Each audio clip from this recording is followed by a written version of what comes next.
Before we dive in, this video is for informational and entertainment purposes only. Please consider before viewing further.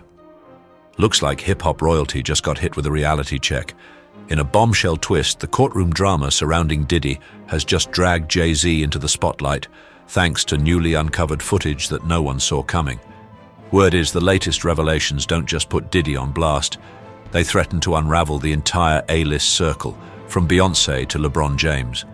With damning evidence, jaw-dropping accusations, and old rumors exploding back to life, this is the scandal Hollywood never wanted you to see. Let's dive into how JayZ's empire might be crumbling at the very center of Diddy's chaos.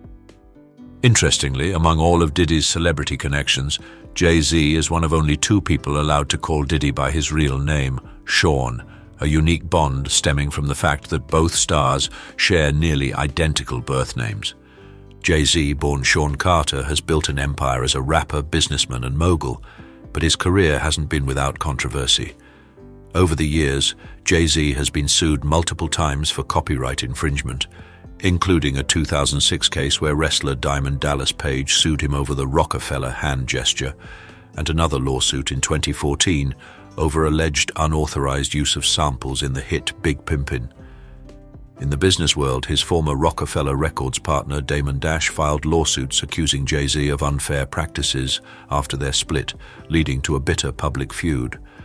Most recently, JayZ's name surfaced in the wave of lawsuits and rumors surrounding Diddy, as court documents and social media speculation suggested that he may have witnessed or even been present during some of Diddy's infamous parties that are now under federal investigation. The whole saga starts with a civil lawsuit filed in December 2024 that got both Sean Diddy Combs and Sean JayZ Carter caught up in some serious allegations. A woman identified as Jane Doe accused Diddy of sexually assaulting her after the 2000 MTV Video Music Awards, alleging she was only 13 at the time. Before we dive into this explosive story shaking the music industry, let us know what country are you watching from. Drop your flag in the comments and see how far this drama is reaching around the world. The situation took a dramatic turn in December 2024 when Jane Doe amended her lawsuit to include JayZ as a co-defendant. The lawsuit states that a limousine driver approached Doe, telling her she fit what Diddy was looking for, a statement that immediately raised concerns about predatory behavior. Doe further claims she was coerced into signing an NDA, given a drink that impaired her, and then assaulted by both Diddy and JayZ in a bedroom. Adding fuel to the fire, the lawsuit alleges that an unnamed female celebrity witnessed the alleged assault. The accusations quickly went viral, prompting intense scrutiny. JayZ, upon being named in the suit, took the allegations extremely seriously. JayZ vehemently denied the allegations, labeling them baseless and a clear attempt at extortion by the woman's attorney, Tony Busby. He claimed Busby sent him a demand letter in November 2024 seeking a financial settlement. Refusing to be intimidated, JayZ chose to fight back. On November 18, 2024, he filed his own lawsuit against Busby in Los Angeles for extortion, initially filing as John Doe. He accused Busby of attempting to extort exorbitant sums of money based on fabricated claims of serious misconduct, involving multiple minors. JayZ's attorney, Alex Spiro, was equally forceful in his response. Spiro denounced the lawsuit as a shakedown and highlighted numerous inconsistencies in Jane Doe's account. He pointed to a December 2024 NBC News interview where Doe admitted uncertainty and the possibility of misidentification. "We expect Mr. Carter to be fully cleared of all of this in the coming days," Spiro asserted, adding, "Almost nothing that she says has checked out because this never happened." JayZ also spoke publicly about the devastating impact these allegations had on his family, including his wife Beyoncé and daughter Blue Ivy. He vowed to clear his name and refused any form of settlement. The legal battle was now fully underway. The legal battle between JayZ and Jane Doe took a dramatic turn in late December 2024. On December 26th, U.S. District Judge Annalisa Torres ruled in favor of Jane Doe's anonymity, at least temporarily, while also admonishing JayZ's attorney Alex Spiro for his aggressive legal tactics. Just as the dust began to settle, ABC News obtained a bombshell recording that appeared to change everything. The recording purportedly captured Jane Doe telling private investigators working for JayZ that he was not involved in the alleged incident, and that she had been pressured by her own attorney, Tony Busby, to include him in the lawsuit. The recording included statements where Doe seemingly confirmed JayZ's presence but denied his involvement in any harmful acts. However, the narrative twisted again. In a sworn declaration, Jane Doe refuted the contents of the recording and claimed she had only withdrawn the lawsuit out of fear of reprisal from JayZ and his supporters. She further alleged that the investigators had intimidated her by showing up at her home unannounced. The case descended further into a chaotic mix of conflicting accounts and accusations. It was at this point that Busby attempted to clarify the situation by releasing a recording of his own, a phone call between himself and Jane Doe. In this exchange, Busby asks about the other recording. They say that they have you on tape denying that JayZ assaulted you. Is that true? No, they don't. I've never said that. This right here is the receipts.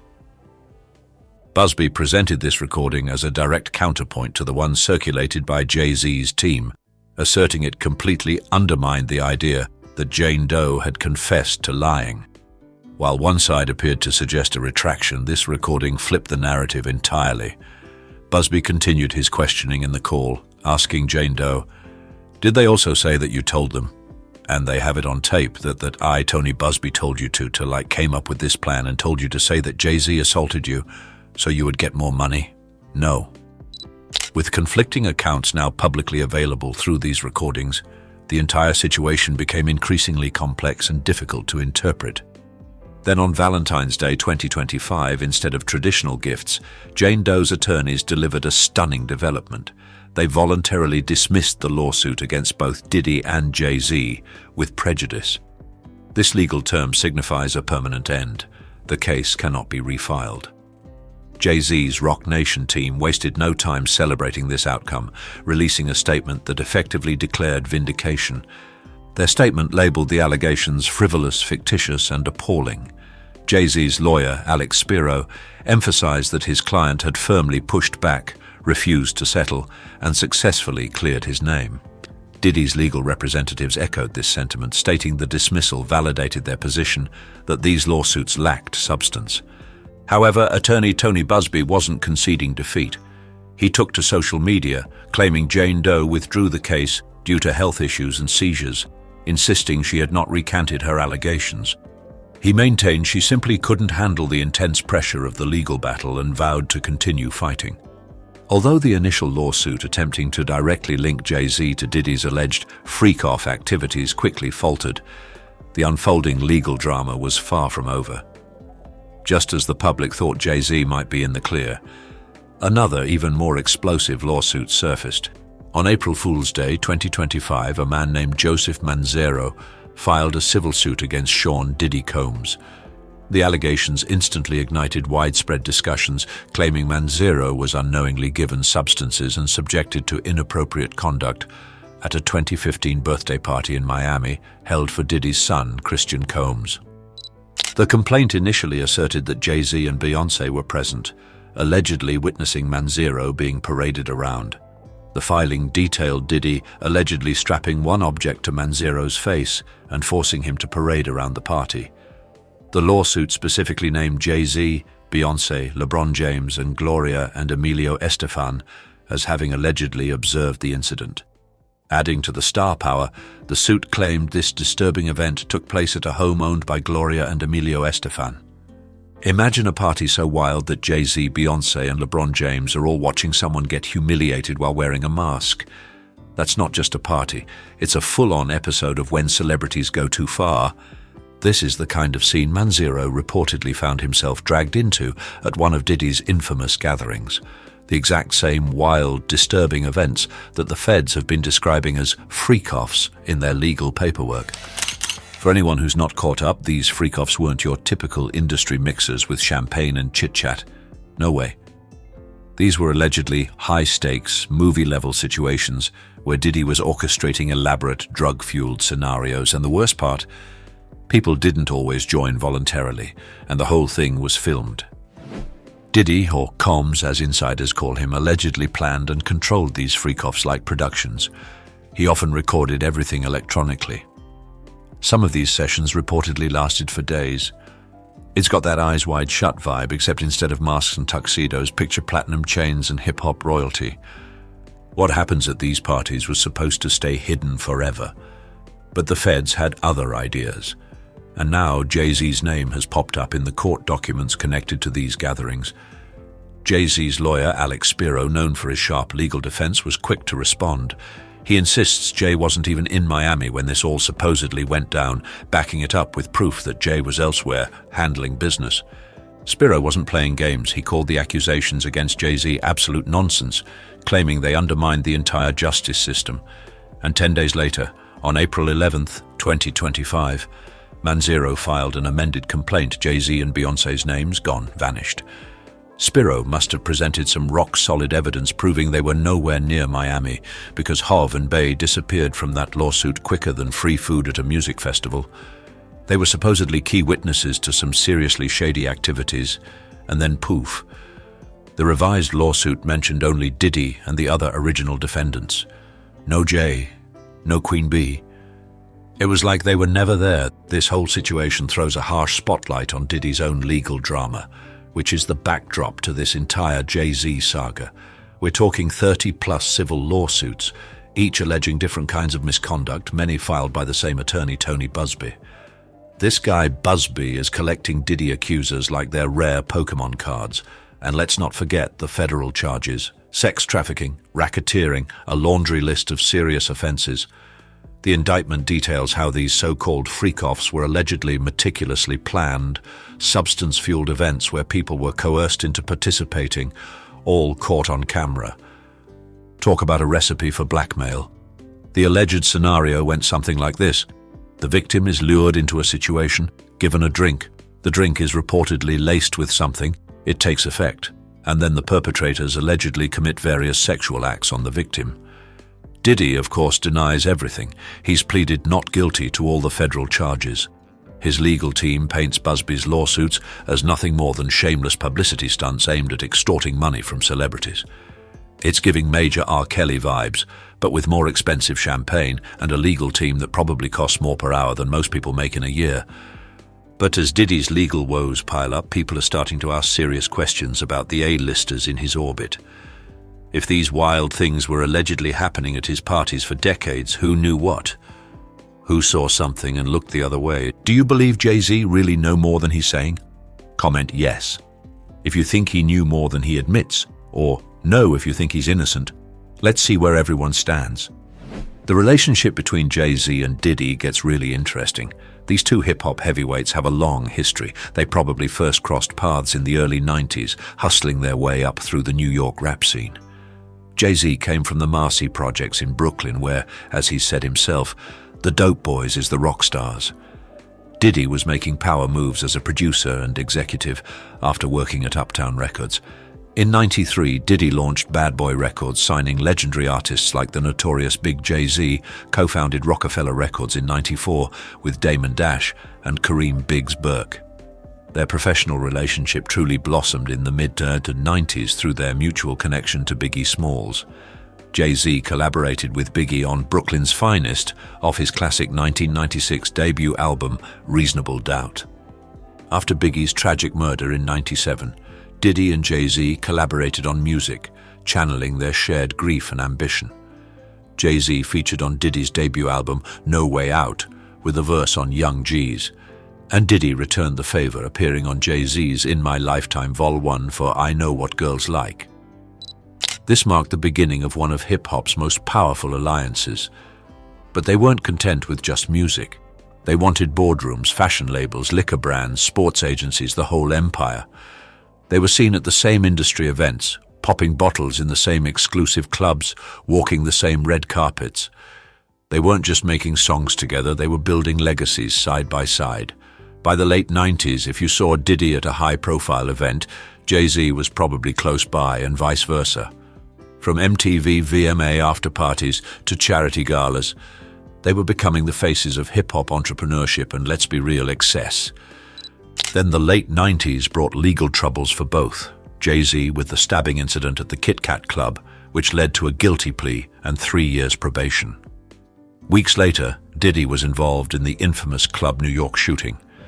He was arrested but ultimately acquitted, while his protege Shine took the fall, serving 9 years in prison. In 2005, they played the charity superhero card together, rolling up to the BET telethon for Hurricane Katrina relief and presenting a $1 million check. By the early 2000s, JayZ had acquired the ultimate empire upgrade, Beyoncé Knowles. They met at an MTV Spring Break event in Cancun in 2000. They even collaborated on the low-key bop Summertime in 2003. It was just a B-side from Dangerously in Love, but still the holy trinity of Diddy, Jay and Bey were a force to be reckoned with. Then there was that 2007 Screamfest performance where Diddy smacked JayZ's behind on stage. The clip resurfaced years later, sparking reactions ranging from pause to bros being bros. 50 Cent, ever the troll, used the footage to fuel the flames of their supposed rivalry. As the years went on, Diddy became a regular at JayZ's lavish Rock Nation pre-Grammy brunches, those events where everyone wears white and pretends to nibble on tiny quiches. At the 2020 brunch, Diddy gave a full-on emotional speech about JayZ, with Jay right there in the room. And if you needed any further proof of their closeness, Diddy's own son claimed JayZ as a blood relative. "That's my uncle," he reportedly said. "Talk about powerful family connections." Their friendship, a shining example of success and influence in the 2010s, was frequently hailed as the epitome of achievement.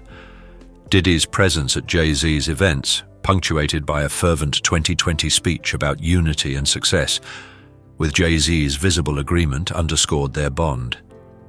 JayZ reciprocated with a heartfelt video tribute for Diddy's Lifetime Achievement Award in 2022, commending his community work. A 2016 performance saw Diddy refer to JayZ as close family, acknowledging their shared journey. He even revealed to James Corden that JayZ was one of the select few who could use his first name, Sean, further highlighting their perceived closeness. This era saw their most public union, with both being hailed as prime examples of hip-hop's cultural and financial power. Their decades-long connection encompassed friendship, business ventures, and shared cultural influence. While their earlier years were marked by collaboration and mutual respect, ensuing legal issues significantly strained public perception of their relationship. The true upheaval began in 2023 and 2024, as Diddy faced serious accusations that would ultimately implicate JayZ, culminating in an alleged courtroom confrontation that ignited widespread speculation, despite lacking concrete evidence. The perceived unshakable bond between Diddy and JayZ began to fracture in 2023 as serious accusations against Diddy mounted. In November 2023, a lawsuit from Diddy's former partner, Cassie Ventura, containing grave accusations, triggered a wave of similar claims against the music mogul. The situation escalated dramatically with Diddy's arrest in September 2024 on federal charges, including serious offenses, with a trial date set for May 2025. The accusations were alarming, referencing Diddy's well-known parties and related events, some of which JayZ allegedly attended. As the legal pressure on Diddy intensified, public scrutiny shifted to JayZ, questioning his awareness of Diddy's alleged actions given their long-standing association. Individuals like Jaguar Wright, speaking on Piers Morgan Uncensored in October 2023, made direct claims implicating JayZ and Beyoncé, though these allegations lacked substantiation and resulted in an apology from Morgan following legal action by JayZ's representatives. While the main one connecting JayZ to Diddy's alleged crimes was dismissed and his name removed from the second, the question remains, what did JayZ know, and when did he know it? And that leads us to part 3, conspiracy theories and celebrities in the crossfire. JayZ and Beyoncé have maintained strong ties with Diddy for years, frequently showing up at his high-profile gatherings. According to a BBC report, the superstar couple didn't just attend Diddy's parties, they actually premiered new tracks at his events, underscoring their close professional bond. The evidence is everywhere. Countless photos capture them mingling at Diddy's legendary white parties and other star-studded occasions. One memorable moment came at a New Year's Eve bash in Miami back in 2014, where Beyoncé was seen on the dance floor, moving to her own hit song, Why. But that's not the end of the story. JayZ is now grappling with his own legal troubles connected to Diddy. A separate lawsuit was filed against him in October 2024 and then expanded in December of the same year. After Diddy's 2024 arrest, social media erupted with wild conspiracy theories linking JayZ and Beyoncé to his scandals. Viral rumors on X claimed that JayZ, Beyoncé and Diddy were behind the deaths of stars like Aaliyah, Left Eye, Michael Jackson and Tupac, suggesting these artists were targeted for refusing to join a supposed music industry Illuminati. J. Cole, Adele, Lizzo, Britney Spears, SZA, and even Kanye West's famous Taylor Swift interruption were all pulled into the speculation, with claims that some celebrities were forced to praise Beyoncé and JayZ or risk being blacklisted. Jaguar Wright further fueled the controversy by alleging JayZ orchestrated Aaliyah's death, claims so extreme that Piers Morgan had to publicly retract them after legal threats. Other theories accused JayZ of having ties to figures like Harvey Weinstein, Jeffrey Epstein, and R. Kelly, with public figures like 50 Cent, Suge Knight, and DJ academics questioning JayZ's associations and alleged knowledge of inappropriate behavior. Some speculated that JayZ and Beyoncé's silence after Diddy's arrest was suspicious, hinting at hidden guilt. The list of celebrities rumored to be connected to these controversial parties includes Mariah Carey, Paris Hilton, Justin Bieber, Megan Fox, Pink, Odell Beckham Jr., Michael B. Jordan, Mike Myers, Kanye West, Kid Cudi, Prince Harry, Cassie Ventura, Dawn Richard, Young Miami, Lorianne Gibson, Jennifer Lopez, LeBron James, and Gloria Estefan. As of May 24, 2025, Sean Diddy Combs' federal trial in New York remains in the spotlight, with prosecutors presenting a series of new witnesses to strengthen their case. Diddy, who faces charges including sex trafficking, racketeering, and conspiracy, has pleaded not guilty and continues to be held without bail at the Metropolitan Detention Center in Brooklyn. In addition to the dramatic 4-day testimony from his ex Cassie Ventura, who provided text messages and video evidence, the court has now heard from several key witnesses. Kid Cudi described an alleged incident where his car was firebombed after a conflict involving Diddy. Dawn Richard, a former collaborator, recounted witnessing Diddy physically assault Ventura, while Cassie's mother, Regina Ventura, testified about paying Diddy to prevent the release of intimate tapes and confirmed seeing her daughter's injuries. Additional testimony came from friends and former employees, including a makeup artist who observed Ventura's bruises and a former assistant who detailed being tasked with preparing hotel rooms and cleaning up after Diddy's private events. Tony Busby, representing over 120 alleged victims, reportedly sent demand letters to celebrities who attended Diddy's parties, arguing that if they saw something and said nothing, they're liable too. Federal prosecutors said the case is far from over, with more celebrity names potentially surfacing as witnesses or in new lawsuits. The real bombshell: videos allegedly recorded at the Freakoffs. If those ever leak, careers could end overnight. So where does this leave JayZ? The lawsuits directly connecting him to Diddy's alleged crimes have fallen apart. But the questions about what he knew and when remain. For now, he seems to have legally distanced himself from Diddy's mess, but in the court of public opinion, the jury's still out. Think the truth is still being hidden? Comment X if you doubt the official story, or type O if you think everything's finally out in the open. Let's see where everyone stands. Just as prosecutors tighten the screws on Sean Diddy Combs in his high-stakes May 2025 trial, echoes from hip-hop's most infamous cold case have crashed back into the conversation. The sudden arrest of Southside Compton Crips insider Dwayne Keefe D. Davis has rekindled speculation that Tupac Shakur's fatal 1996 ambush was never just a street feud. Rather, it may have been a chess move in a shadow war stretching from death row to bad boy, with whispered payoffs and late-night phone calls pointing straight at Diddy's door. As Davis teases sealed secrets and long-buried motives, observers can't help but wonder whether the scandal now threatening Combs's empire is simply the latest chapter in a saga that began under the neon haze of Las Vegas nearly 30 years ago. For over 2 decades, Tupac Shakur's passing stood as one of the most mysterious and controversial stories in the world of hip-hop. But after years of silence, The spotlight is now on Duane Davis, a man investigators have eyed for years and who now stands in court facing the gravest of accusations. This cold case has suddenly heated up with new revelations, suggesting Davis played a key role. But he isn't going down quietly. Instead, he's now pointing the finger at another music giant, hinting at a tangled web that could reach all the way to P. Diddy himself. Tupac's life was marked by moments that changed everything. One of the most dramatic was on November 30th, 1994, at New York's Quad Studios. What started as a routine studio visit ended in chaos as Tupac was targeted and badly wounded in an incident that would haunt him and the industry for years. Already a rising star, Tupac was known for his fearless lyrics and larger-than-life presence, but that night changed everything. The attack left him hospitalized but undeterred. He bounced back, but the shadows around him only grew longer. In a candid 1995 interview with Vibe magazine, Tupac made stunning claims, suggesting that producer Puff Daddy, Sean Combs, and rapper Notorious Big knew more than they admitted about the Quad Studios ambush. These claims poured gasoline on the already raging fire between East and West Coast artists, pushing an industry feud to dangerous new heights. But that incident would not be the last time Tupac found himself in the line of fire. On September 7th, 1996, Tupac was in Las Vegas to watch a headline boxing match. He was accompanied by Suge Knight, CEO of Death Row Records. Fate intervened in the crowded MGM Grand Lobby, where Tupac's group crossed paths with Trayvon Lane, a Death Row affiliate, who spotted rival Orlando Anderson from the Southside Compton Crips.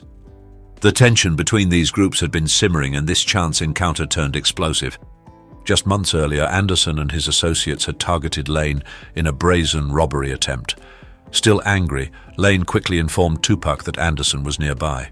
Fueled by adrenaline, Tupac confronted Anderson, leading to a brief but intense altercation before security broke things up. This seemingly spontaneous fight set off a chain reaction. Later that night, as Tupac and Suge drove through Las Vegas, police briefly pulled them over for minor traffic issues, nothing that would hint at the tragedy ahead. As they stopped at a red light, strangers in another car exchanged words with Tupac, who even invited them to his after-party, completely unaware of what was about to happen. Minutes later, a white Cadillac pulled up. Someone inside opened fire and Tupac was hit multiple times. Suge, though injured, managed to drive them to safety until police and paramedics arrived. Despite emergency surgery and intensive care, Tupac's injuries proved too severe. On September 13, 1996, he passed away, leaving fans and fellow artists in shock. In the aftermath, rumors swirled. Theories about who was responsible for Tupac's death pointed in all directions, with Diddy's name often coming up due to ongoing rivalries and Tupac's previous allegations. In a dramatic twist, Diddy personally reached out to Mopreme Shakur, Tupac's brother, denying any involvement and trying to clear his name. Mopreme recalled, "He was like, I just want you to know, I ain't have nothing to do with your brothers." But skepticism lingered. Diddy's call seemed as much about self-preservation as about the truth. The Los Angeles Times even published an explosive article implicating Diddy, though it was later retracted for lack of credible evidence. Some suspect powerful forces may have pressured witnesses or changed the narrative, especially since most who knew what happened are no longer around to speak. Despite all the theories, law enforcement continued their search for answers. The big break came in September, when Las Vegas police arrested Duane "Keef" D. Davis, a reputed leader in the Southside Compton Crips. Authorities believe Davis was not only present but was the one who called the shots that night. The news sent ripples through the community. Davis's background, marked by street influence and high-profile connections, only added to the sense of intrigue. The feud between Death Row Records, Bad Boy Records, and the street groups they were linked to became central to understanding the case. As the investigation deepens and new testimonies emerge, the same questions remain. Who was really behind Tupac's death? Was Diddy involved? Or is he simply caught in the crossfire of rumors and rivalries? For now, the world can only watch as the truth inches closer to the surface, with everyone waiting to see what secrets will be revealed next. Now, while Diddy remains behind bars, facing a stack of tough federal charges, JayZ's situation looks remarkably different. In court, JayZ has managed to protect his reputation, consistently coming out ahead while Diddy faces a future filled with uncertainty and the very real possibility of spending years away from the spotlight. Despite no direct legal showdown between the two icons, rumors continue to swirl about the true nature of their relationship. Were they ever as close as their public appearances made it seem? Or was it always just a business arrangement, as JayZ's team now suggests? Most likely the reality sits somewhere in between. Diddy's recent legal battles may have simply sped up a natural separation, rather than revealing the full story of their connection. Errol Flynn, the dashing star of swashbucklers like Captain Blood, 1935, and The Adventures of Robin Hood, 1938, was a Hollywood heartthrob through and through. His athleticism and captivating grin made him a box office goldmine for Warner Brothers in the 1930s and 40s. However, behind the charismatic facade lurked a darker reality. Flynn's well-known reputation for womanizing and heavy drinking had a hidden consequence. It wreaked havoc on his personal hygiene. Flynn's prodigious alcohol consumption, a factor that ultimately contributed to his untimely death at just 50, significantly impacted his body odor and breath. As his drinking escalated, co-stars found it increasingly difficult to work in close proximity. They recounted how his sweat carried a distinct alcoholic scent, intensifying throughout the day until his breath became almost overpowering. This wasn't helped by his habit of wearing the same clothes for days on end, sometimes even sleeping in them, which only amplified his potent aroma. The heroic figure who effortlessly scaled castle walls and swung from ship rigging on screen was, in reality, a man whose personal habits became increasingly slovenly as his addiction progressed. The decline in Flynn's hygiene during the 1940s mirrored the worsening of his alcoholism. Wardrobe department notes from his later Warner Brothers films contain subtle but telling references to the need for more frequent cleaning of his costumes compared to those of other actors. One wardrobe supervisor even devised a clever solution. Flynn's costumes were constructed with removable panels that could be cleaned discreetly without affecting the garment's on-camera appearance. This technique was typically reserved for action scenes where damage was anticipated, not for routine hygiene maintenance. Olivia de Havilland, Flynn's co-star in 8 films, including the iconic The Adventures of Robin Hood, reportedly possessed the diplomatic skills to address his hygiene issues directly, albeit discreetly. While always maintaining professional decorum in public, de Havilland would privately and gently suggest to Flynn that certain scenes might be enhanced if he used the mouthwash she conveniently kept in her dressing room. This tactful approach allowed Flynn to address the issue while preserving his dignity. Joan Crawford. Joan Crawford was the picture of Hollywood ambition. Her striking looks and steel-willed persona made her unforgettable on screen. But behind those legendary lips, Crawford was hiding a dental history almost as agonizing as Clark Gable's. In pursuit of perfect cheekbones, Crawford went under the dentist's drill for a procedure that would haunt her forever. Following Marlene Dietrich's lead, she had several molars pulled to create the sharp, hollowed cheeks that would become her trademark. The cost? Her mouth became a battleground. With missing teeth, her front teeth began to drift apart, leaving noticeable gaps. Desperate to maintain her image, dentists filled those spaces with cement and fitted her with caps, but the pain was intense, and it sparked severe gum infections. Crawford's ordeal didn't end there. The constant swelling in her mouth gave her that signature fuller upper lip, a look the world admired, never knowing it was the result of a painful dental complication. By her late 60s, the damage was so severe she needed major dental surgery, requiring round-the-clock care just to recover. The irony? Crawford was famous for her perfectionism in every other aspect of her appearance. She demanded spotless homes, flawless makeup, and would scrub her hands raw to maintain her standard. Yet, for all her efforts, her mouth remained a persistent problem. Makeup artists who worked with Crawford often commented on the contradiction. She could transform her face into an image of pure Hollywood glamour, but the dental issues were nearly impossible to hide. As she aged, more and more effort went into covering up the lasting effects of her earlier choices. And then there were the rumors, whispers among Hollywood insiders, that Crawford's breath became especially unpleasant when she was drinking, a habit that only grew in her later years. While the world saw perfection, those closest to her knew the pain and the hidden flaws behind the legend. Howard Hughes. Howard Hughes once epitomized glamour and power in Hollywood, but plagued by crippling obsessive-compulsive disorder, he developed an overwhelming fear of germs that completely took over his life and destroyed any trace of his former sophistication. As a dashing film producer and aviation innovator, Hughes mingled with the brightest stars, flaunted his wealth, and cultivated an image of meticulous perfection. In his prime, he was known for his sharp suits, immaculate grooming, and rigorous standards, changing shirts multiple times a day and demanding spotless surroundings. His influence brought us classic films and shaped the golden age of Hollywood, all while he dated leading ladies like Katharine Hepburn, Jean Harlow, and Ava Gardner. In his later years, Hughes's relationship with hygiene became shockingly paradoxical. The man who once demanded perfection now lived in unimaginable squalor. He famously wore tissue boxes as shoes to avoid contamination, refused to cut his hair or nails, and would sometimes go months without bathing. His reclusive lifestyle became the stuff of legend. Hughes barricaded himself in dark hotel rooms, surrounded by jars of his own urine and refusing contact with the outside world. Even more unsettling was his double standard. Despite his own shocking decline, Hughes maintained impossibly high expectations for the women around him.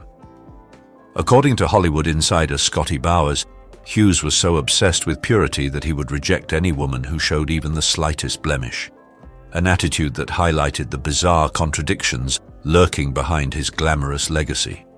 Those who worked for Hughes watched in disbelief as his mental health and hygiene deteriorated.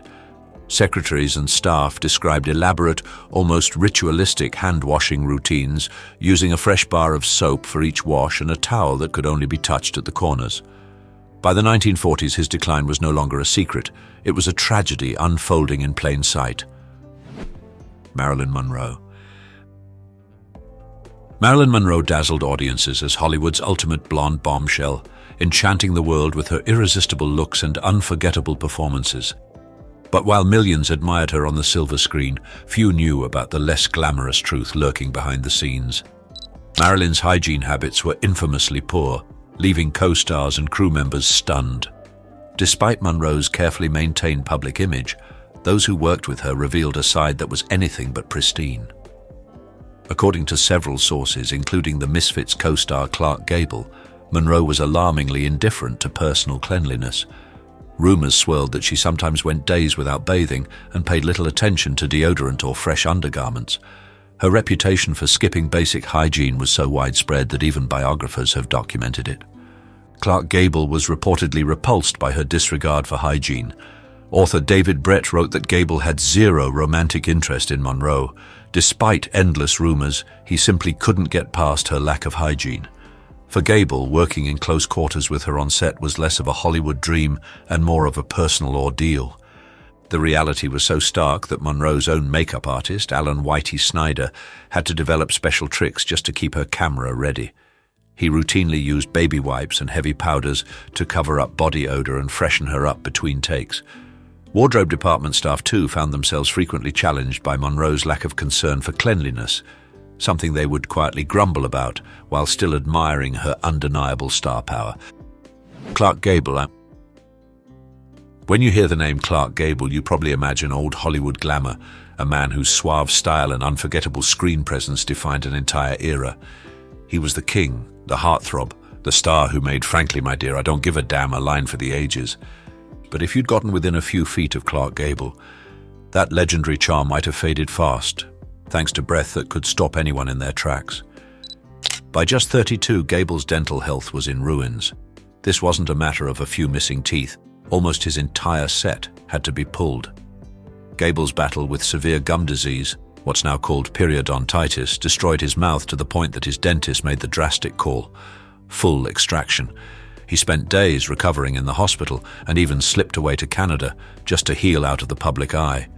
The pain was intense, but the long-term effect was even worse. The dentures Gable ended up with were primitive and uncomfortable. But their biggest flaw? They gave him breath so overpowering it became infamous on film sets.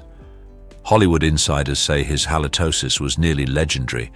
Co-stars dreaded close-ups and romantic scenes. When Gable worked with Sophia Loren in It Started in Naples, she was so put off by his breath that she asked the director to keep their off-camera contact to a minimum. Despite his superstar status, few looked forward to sharing the screen, let alone a kiss, with the king. Making matters worse, Gable was stubborn about his habits. He wouldn't use mouthwash or mints, convinced they'd interfere with his acting. By the time he filmed The Misfits, his final movie, his dental problems were so severe that people could smell it from several feet away. But no one dared challenge Hollywood royalty. His star power was just that strong. Clark Gable ruled the silver screen, but in private, his hygiene was the real talk of Tinseltown. Sometimes even kings have secrets that are impossible to ignore. If you've watched it this far, comment okay, the most shocking secrets are still ahead, and they'll change how you see Hollywood forever. Don't look away now. James Dean. James Dean didn't just rebel on screen, he challenged Hollywood norms in every way, including how often he bathed, or didn't. The brooding icon of rebel without a cause embraced a personal style that was as raw and unfiltered as his acting. And that extended to hygiene. To Dean, skipping showers and wearing the same clothes for days wasn't laziness, it was part of his identity, a quiet rejection of the polished, pretty boy image Hollywood tried to mold him into. Dean's approach to cleanliness was sporadic at best. During the filming of Rebel Without a Cause, director Nicholas Ray reportedly had to take him aside on several occasions due to mounting complaints from the crew about his strong body odor.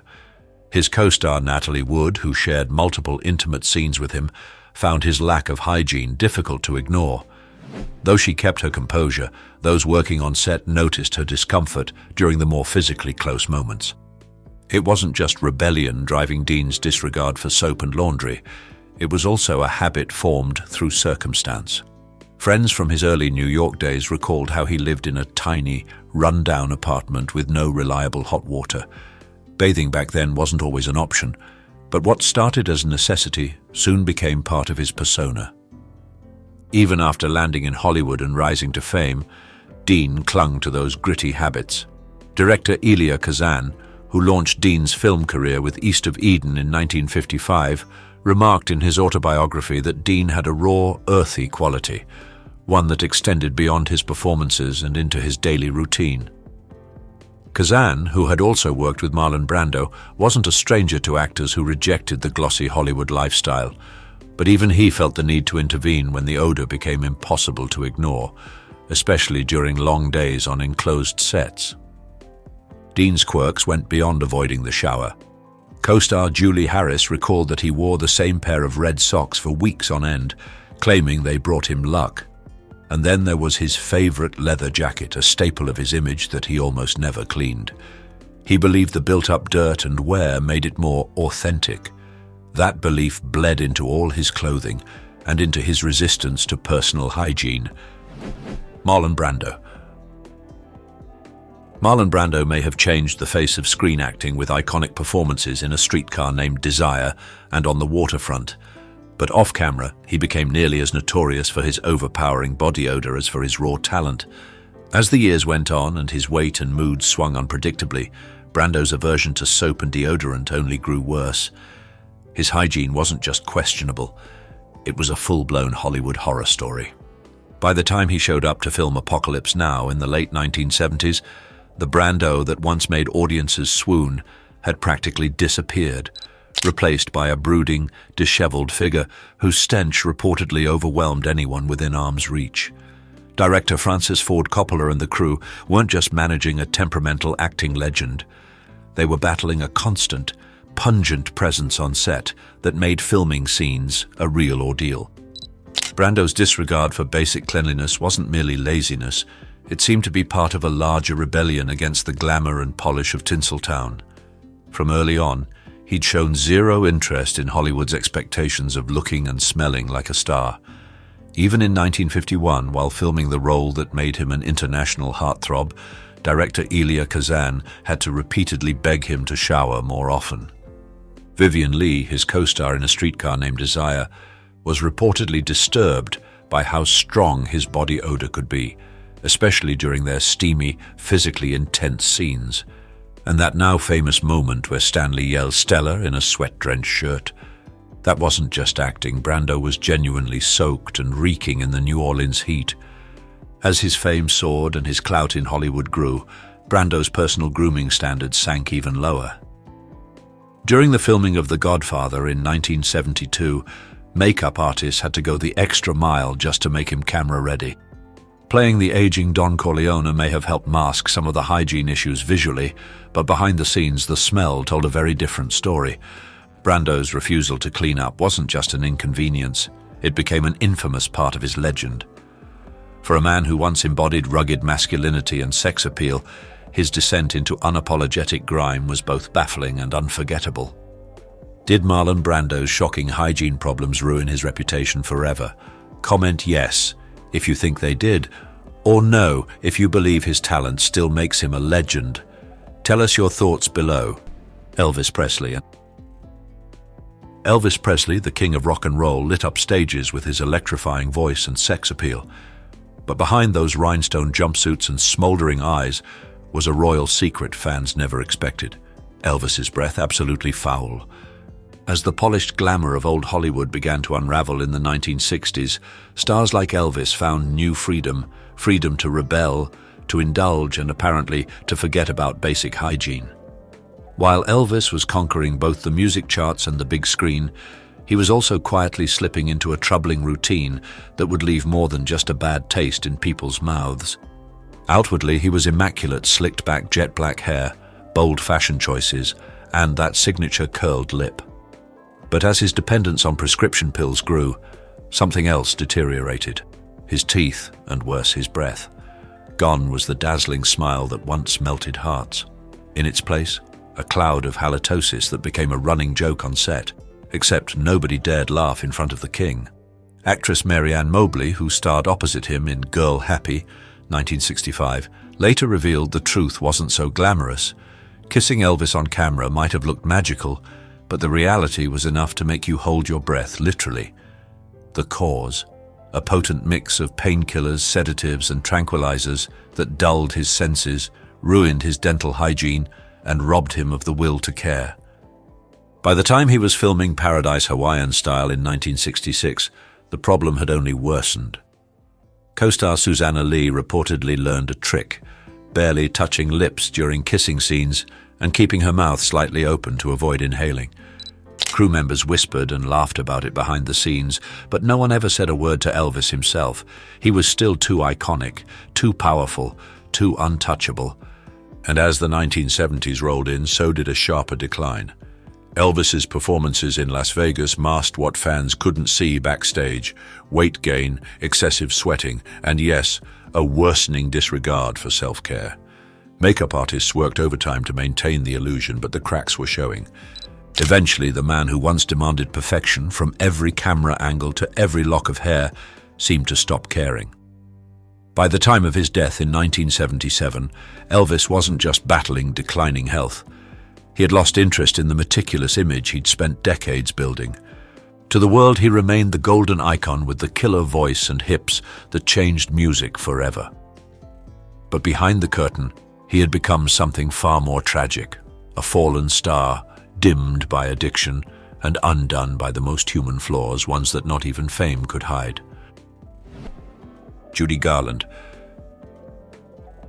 Judy Garland's tragic struggles with addiction and mental illness are well known, but what often gets overlooked is how deeply these battles affected her day-to-day hygiene. Behind the glamour and studio lights was a young woman barely holding herself together, let alone able to care for her basic needs. From her teenage years at MGM, Garland was pushed to the brink. At just 16, during the filming of The Wizard of Oz, she was already being fed a cocktail of amphetamines to keep her going during grueling shoots and barbiturates to force her to sleep. These weren't choices Garland made, they were studio-prescribed survival tools, but the toll was visible. Makeup artists remembered her skin suffering, her youthful glow fading far too soon. As the 1940s rolled in, things only worsened. Garland's addictions took a stronger grip, and so did their effects. Her once carefully crafted appearance began to fray. Her weight swung wildly. She arrived on set drained, her hair unkempt, her teeth deteriorating from medication side effects and long-neglected dental care. By the time she filmed A Star is Born in 1954, Garland's personal hygiene was such a concern that her husband, Sid Luft, quietly appointed someone to make sure she bathed and groomed, essentially assigning hygiene as part of a job description. That's how dire things had become. On her better days, Judy could still shine, poised, polished, and professional. But on her worst, she'd show up with the scent of alcohol and cigarettes lingering, unwashed hair, and the visible signs of exhaustion. These weren't moments of laziness, they were the painful symptoms of someone at war with her own mind. Even during her final film, I Could Go On Singing, 1963, co-star Dirk Bogarde described her swings from radiant charm to heart-wrenching disarray. Some days, she was every bit the star audiences adored. On others, her appearance reflected her inner chaos, forcing makeup teams to scramble while trying not to add to her suffering. Bogarde would later express deep compassion for Garland, recognizing that what the world saw as disheveled was, in truth, the outward result of unimaginable emotional pain. Charlie Chaplin. Charlie Chaplin's legendary character, the Tramp, is forever etched in film history. His shabby clothes, unkempt hair and scruffy moustache, all part of the charm that won hearts worldwide. But what many don't realize is that Chaplin's on-screen messiness wasn't just an act. In fact, his personal hygiene was reportedly just as questionable, blurring the lines between art and reality in a way that's downright shocking. Lita Grey, Chaplin's second wife, who married the star when she was only 16 and he was 35, didn't hold back when describing his off-camera habits. In their bitter divorce papers, she accused Chaplin of consistently neglecting basic hygiene. While some details may have been dramatized for the sake of their messy split, insiders who worked closely with Chaplin confirmed he had a notorious reputation for skipping baths, especially when immersed in his work. What's even more astonishing is that studio executives, despite their concerns, had little power to demand better hygiene from Chaplin. He was Hollywood's golden goose, irreplaceable, untouchable, and singularly talented. So whether on or off set, Chaplin's personal cleanliness was a low priority, swallowed by his genius and stubbornness. Yet the public never saw this side of him. At premieres and public events, Chaplin could magically transform, appearing as polished and pristine as any star. The clean-cut, charismatic figure was a stark contrast to the grime and neglect rumored during his grueling work periods. By the 1940s, as Chaplin's star dimmed somewhat and political controversies took center stage, whispers about his hygiene faded into the background. Did he clean up his act? Or did the world simply focus on more scandalous stories? That part remains a mystery. But one thing's clear, the man behind cinema's most beloved Tramp shared more than just a bowler hat and cane with his creation. His real-life habits were shockingly close to the character's scruffy, unwashed persona. Elizabeth Taylor. Elizabeth Taylor, the dazzling star whose violet eyes and radiant beauty defined Hollywood glamour, was known for her flawless public image. Yet behind the scenes, especially during turbulent times in her stormy relationship with Richard Burton, her personal hygiene took a surprisingly sharp dive. On the set of Cleopatra, 1963, one of Hollywood's priciest and most ambitious films, the Italian crew reportedly noticed that American standards of cleanliness didn't quite measure up. A makeup artist who worked closely with Taylor throughout the 60s revealed a startling pattern. Elizabeth's bathing habits were deeply connected to her emotional well-being. When she was happy and grounded, particularly in the early stages of a relationship, she was meticulous about her grooming. But when turmoil hit during heartbreak or bouts of depression, Taylor sometimes went days without a proper bath, instead relying on heavy perfume and powder to hide any signs of body odor. Joseph L. Manwick, who directed her in Cleopatra and Suddenly Last Summer, 1959, developed a clever, tactful way to handle the delicate situation. Rather than addressing it head-on, he arranged for a female assistant to casually let Taylor know a hot bath was waiting in her trailer during breaks, giving her a graceful way to freshen up without feeling embarrassed. In the end, Elizabeth Taylor's struggles with personal care weren't just about vanity, they reflected the deep emotional storms she faced behind her iconic beauty. Humphrey Bogart. Humphrey Bogart. The ultimate tough guy icon with a secret that might surprise you. His breath was notoriously bad, and it made working with him a real challenge behind the scenes. Known for his gravelly voice and rugged charisma, Bogart was the face of film noir and the embodiment of cool for millions. But beneath that hard-edged exterior lurked a serious hygiene issue that his co-stars couldn't ignore, especially during those intimate close-up moments. Bogart's heavy smoking habit was legendary. He rarely appeared without a cigarette dangling from his mouth, often going through as many as 3 packs a day. That relentless chain smoking, combined with his fondness for whiskey and a rather lax approach to dental care, created a potent recipe for dreadful breath. This wasn't just unpleasant. It made romantic scenes downright tricky for his leading ladies. Lauren Bacall, who famously became Bogart's 4th wife after meeting him on the set of To Have and Have Not in 1944, was one of the few who didn't flinch. Their sizzling on-screen chemistry, delivered with lines like, "You know how to whistle, don't you? You just put your lips together and blow," felt genuine, despite what others might have found off-putting. Their real-life attraction clearly overpowered any oral obstacles. On the other hand, Ingrid Bergman, his co-star in the timeless Casablanca, 1942, wasn't as lucky. Although a consummate professional who never aired complaints publicly, she reportedly asked director Michael Curtis to limit the number of close-ups that forced her to breathe in Bogart's smoky, whiskey-laced exhalations. The famously restrained goodbye scene at the airport might have carried even more passion, if not for Bergman having to contend with Bogart's pungent breath. By the time Bogart shot The African Queen, 1951, alongside Katharine Hepburn, his dental issues had worsened. Both stars were heavy smokers, and the tough filming conditions in Africa only made matters worse. Hepburn later described the set's aromatic challenges with a mix of humor and diplomacy. Director John Huston, himself no stranger to cigarettes and whiskey, apparently took it all in stride, seeing it as part of the authentic experience of working with Bogart. What makes Bogart's story particularly fascinating is that he was aware of his breath problem but accepted it as an unavoidable side effect of his lifestyle. Unlike some stars who ignored such issues, Bogart didn't try to mask or fix it, he simply owned it, tough guy and all. Because YouTube will prioritize interactive videos, please comment OK if you find this video interesting. Thank you. Rita Hworth.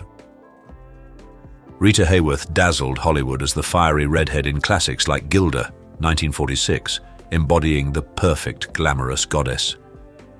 But behind that flawless public image lay a painful secret. Her beauty came at a steep cost to her personal comfort and hygiene. Born Margarita Carmen Cancino to a Spanish father and Irish-American mother, Rita's natural Mediterranean looks didn't quite fit the ideal Hollywood mold. When she signed with Columbia Pictures, studio boss Harry Cohn insisted on drastic changes to Americanize her appearance. One of the most brutal, an excruciating year-long electrolysis treatment to raise her hairline by about an inch, erasing what the studio saw as an ethnic trait. This agonizing procedure left her scalp badly damaged and hypersensitive. Worse yet, it triggered a chronic scalp condition called seborrheic dermatitis, which causes relentless itching, flaking, and oily buildup. Hardly the kind of issue a starlet could openly admit. To keep her image intact, Rita's hair and makeup teams had to get creative. The elaborate updos she sported on screen cleverly hid the flakes, while makeup artists carefully dusted skin tone powders along her part and constantly refreshed her hairstyles between takes to mask any visible signs. Adding insult to injury, the toxic hair dyes used to maintain her signature fiery red locks. She was naturally a dark brunette, only worsened the irritation. These early color treatments were packed with harsh chemicals that today would be deemed unsafe. Orson Welles, who married Rita in 1943 and directed her in The Lady from Shanghai, 1947, later spoke with empathy about how much she suffered physically from these studio-enforced beauty rituals. Behind the dazzling smile and radiant hair was a woman enduring a private battle with her own body, forced to sacrifice comfort and health for the price of fame. Montgomery Clif. Montgomery Clif was once the picture of Hollywood elegance, brooding, beautiful, and immensely talented. In the 1950s, he was a rising star whose emotionally raw performances won critical acclaim and adoration from fans. But all of that changed one horrific night in 1956. After leaving a dinner party at Elizabeth Taylor's house, Clif crashed his car into a telephone pole. The accident left his face brutally disfigured and his body in constant pain. It didn't just alter his appearance, it shattered his spirit. From that point on, everything in his life, including his hygiene, began to spiral out of control. Before the crash, Clif had been eccentric but kept up the polished appearance expected of a leading man. But after the accident, as he became increasingly dependent on alcohol and prescription drugs to cope with the pain, even basic self-care became a struggle. The once groomed star began showing up on set unwashed, wearing clothes that clearly hadn't been changed in days. By the time he filmed The Misfits in 1961, his hygiene had become a quiet concern for the production team. Director John Huston was understanding, but it was hard to ignore the toll that years of suffering had taken. Makeup artists weren't just covering scars, they were battling odor and grime, trying to restore some semblance of the matinee idol Clif once was. What makes Clif's story especially heartbreaking is that his hygiene issues weren't a product of arrogance or laziness. They were the byproduct of deep psychological and physical trauma. His body ached, his spirit was broken, and his once meticulous habits fell by the wayside. This saga is far from over, and one thing's for sure, Hollywood's secrets are being dragged into the light, one lawsuit at a time. Do you think JayZ was just caught in the crossfire of Diddy's downfall, or is there more to this legendary friendship than meets the eye? In the end, the only certainty is that in the world of hip-hop royalty, no secret stays buried forever. With new revelations breaking every week, the story is still unfolding, and the truth might be even more shocking than anyone imagined. Stay tuned for the latest updates and untold stories as this drama continues to unravel.